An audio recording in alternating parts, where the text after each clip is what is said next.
So ayun, what's up mga kababayan? Ayan, mga tagapanood natin, butihin nating mga viewers. Mega love shoutout sa inyong lahat at welcome back for another video mga kababayan. Gangster, you know, we do that better than anybody. I bet you got it twisted, you don't know who to trust. So many player hating niggas trying to sound like us. Say they ready for the front, but I don't think they know it. Straight to the depths of hell is where them cowards going. Well, all you still down, nigga, holler when you see me. And let these devils dissolve for the day they finally free me. I got a caravan of niggas every time we ride, hitting motherfuckers up when we pass by. Until I die, live the life of a boss player. Cause even when I'm high, fuck with me and get crossed later. Welcome to the program. Hi, Carmina, and thank you for inviting me. All right, Senator, kamusta ang biyahe nyo? Mabuti naman po. Marami tayong mga nakalap na impormasyon doon at marami din tayong nagawa in the furtherance of the successful prosecution ng kaso ni Duterte.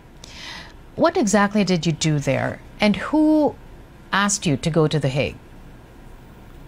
Since 2017, I am an interested party to the case bilang isa sa mga naunang nag-file ng kaso na yan. So since that time until the present, I have been constantly engaging with ICC officials. Mm-hmm.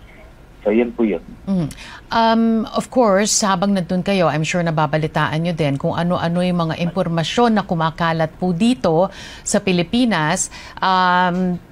The one of which is that, you know, the Vice President is claiming that the President is not in good health. But when you look at other interviews of other family members, the former President seems to be doing fine. Ano pong mga nakalap niyong balita or impormasyon tungkol sa kalagayan ng dating Pangulo? Okay, ang nasabi po sa atin na impormasyon ay yung polisiya nila, yung sitwasyon nila sa detention center sa ICC.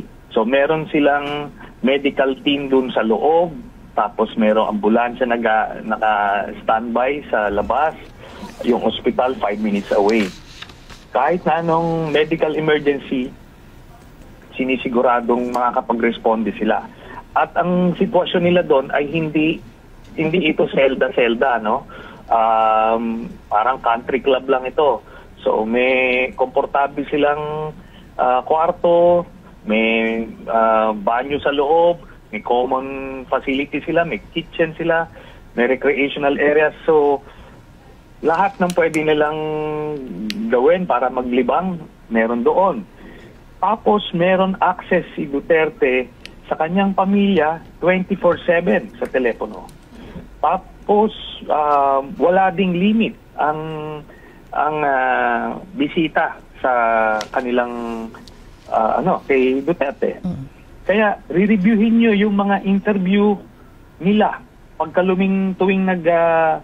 tuwing bumibisita sila kay Duterte. Malalaman niyo na okay yung kalagayan, maganda yung usapan. Then suddenly, ngayon may historical na 3 beses na hinimatay o kung ano man. Kaya duda ako sa truthfulness ng sinasabi nila na yan, at palagay ko ito ay dahilan lang nila para ma-delay yung confirmation of charges hearing. At the same time, makakuha sila ng simpatsya para doon sa interim release na nilalakad nila. Do you know anything about the interim release, Senator? Okay, sa interim release, ang sinasabi sa atin ay it will be opposed vehemently by the prosecutors and by the families of the victims. Tapos sa ngayon, wala pa rin daw pumapayag na bansa na tatanggap sa kanya. Kaya itong statements again ng mga Duterte and their lawyers, pagdududahan natin. Diba? Na parang pinapaasa nila eh. And just yesterday, nag-post itong si Kitty Duterte na nag-granta raw yung interim release. So, ano ba yan? Talagang they can't help themselves na magsinungaling. So, yun lang po yan. And ito, historically, yung ICC nakapag-grant lang sila to a handful of accused, no? Ito yung may terminal illness, kung may medical emergency, may medical procedure na hindi kaya nung in-house first aid medical team. Tapos yung minor offenses lang. Meaning yung obstruction of justice type of cases, hindi yung mga capital cases, capital crimes as crimes against humanity ni Duterte. So, hindi nangyayari yan before at I don't think nangyayari yan dito. Senator, you're no stranger to tactics that are used to gain the public sympathy, hindi po ba? Kung alam ng mga Duterte na hindi totoo yung sinasabi nila, bakit ho kaya nila sinasabi pa rin ito sa kanilang mga followers? Ano sa tingin nyo ang pakay nila? Alam niyo po kasi itong Duterte family, isa na ito mambudol eh. Yun yung kanilang go-to tactic politically, magsinungaling, mangloko. Kaya ako naman, ito yung ginagawa ko, binabasag ko yung pambubudol na yun. Di ba? And ito lang eh, sana I was hoping more dun sa mga nag-i-interview sa kanya dun sa Dahig na pag sinabi niyang ito 3 beses na hinimatay si dapat tinatanong kailan nangyari? Kakalabas niyo lang nung before September 21, I think September 19 nagpa-interview, wala naman sila sinasabing insidenteng gano'n. Ano yun, sumusulpot lang? Tapos sana tanongin nila, di ba merong access sa inyo nakikipag-uusap sa kanya araw-araw almost? Si Duterte, 24/7 eh. Ang access nila. Bakit walang lumalabas? Suddenly ngayon, ang haba na parang ilang insidente na nangyari. Tapos, never siya na dala sa ospital. So, sabi ko nga, I am not ruling out the possibility na ito, totoo yan nangyari yan. But based on the evidence at yung mga sinabi nila before, malabo na nangyari yan. Senator, Congressman Pulong Duterte came out with a post, no? At ito naman ay sinagot ninyo. At sinabi ninyo, more to come. Anong ibig sabihin nyo dito sa more to come nung sinagot nyo yung sinagot ninyo yung post po ni Congressman Pulong? Okay, kasi ang context nun, parang sinasabi niya yung mga fugitive from justice like na Matubato, Las Cañas, tapos ngayon Garma, yun yung mga testigong tinatago ko. So, sinasabi niya, ito na, dahil madadagdagan pa. Kaya nga, sinasabi ko, talagang, yung mga conspirators na or for that matter, mga direct participants sa krimen na yun talaga yung mga the best witnesses dito. Sila yung mga insiders di ba? So, kaya more to come. Sabihin, meron pa mga tinatrabaho tayong mga testigong para para masigurado na makonvict yung tatay niya.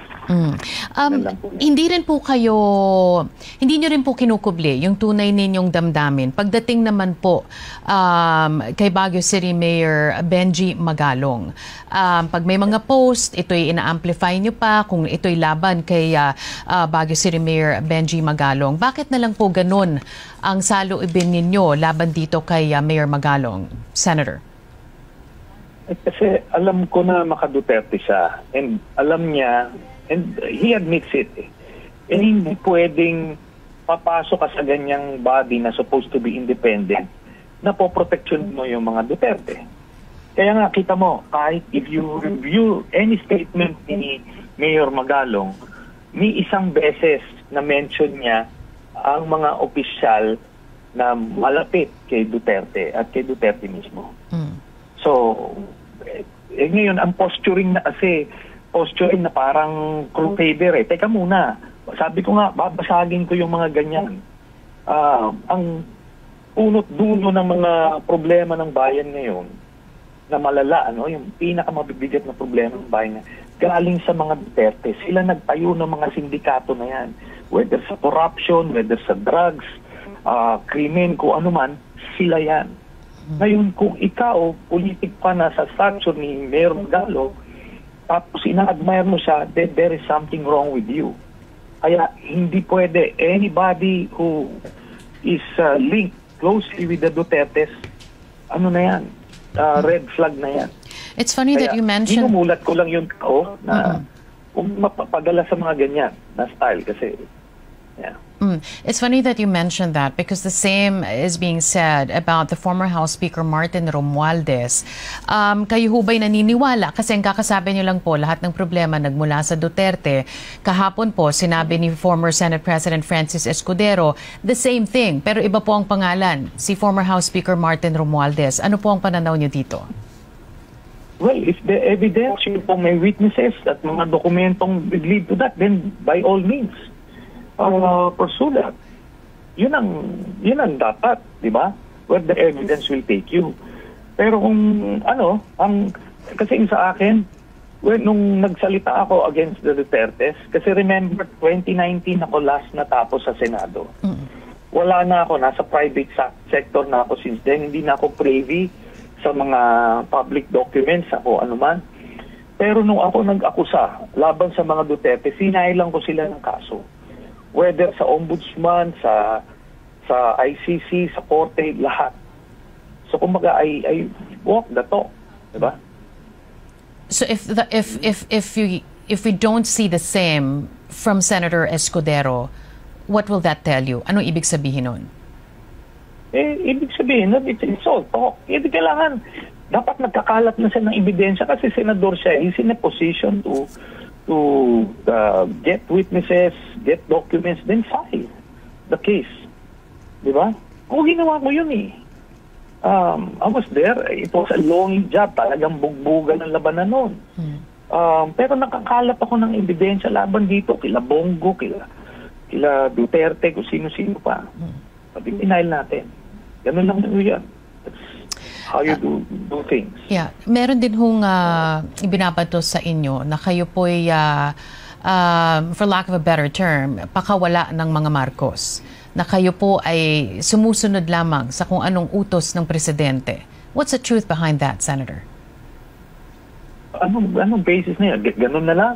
You can just say that and actually believe that. So people who know me would see things differently. Di ba? Ako, I am on a mission. Meron akong ginagawa. Nasa private sector ako. Also, I do what needs to be done. And you're not beholden to anyone? I'm not beholden to anyone. Wala ako sa pwesto eh. Di ba? So I can do what I need to do. Final question, Senator Trillanes. Over the weekend, you know, there were talks as well about a failed coup. This was written by Pulitzer Prize-winning journalist Manny Mogato. Do you know anything about this? Or what do you know about it? May nakakalap tayo na impormasyon about that.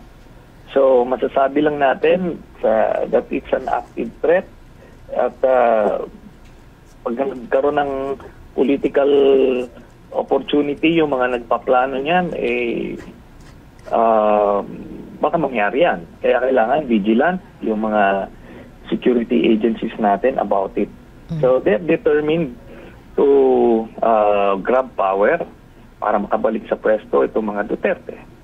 Yun. Ngayon, meron din naman mga well-meaning PMA retirees na talaga naghahangad ng pagbabago. So valid naman yung grievances na yon. Pero merong mga nagte-take advantage nun at pag nakakita sila ng opportunity, i-install nila si Sara as president. There are talks of a civilian military junta as well. Have you been recruited to join it? No, I'm not. And I won't join, kasi alam niyo yung ganyan, wala pa tayong template niyan how that kind of animal would work. So, theoretically, it may seem sound, pero pagka ginawa na yan, council, paano yan, botohan?